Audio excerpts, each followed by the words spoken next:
ये लोग नीचे जा रहे हैं। शायद वहाँ बहुत दूर आपको एक दरख्त नजर आएगा। ये सामने ये वो दरख्त है जहाँ हुजूर सल्लल्लाहु अलैहि वसल्लम बकरियाँ चराते हुए नीचे तशरीफ फरमा होते थे, यानी बैठते थे।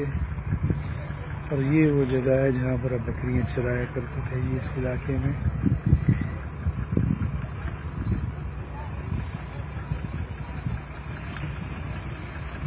बहरहाल यहाँ के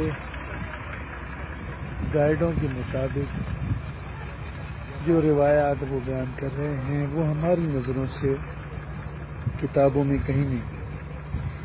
कोई गाइड क्या बात करता है कि क्या बात करता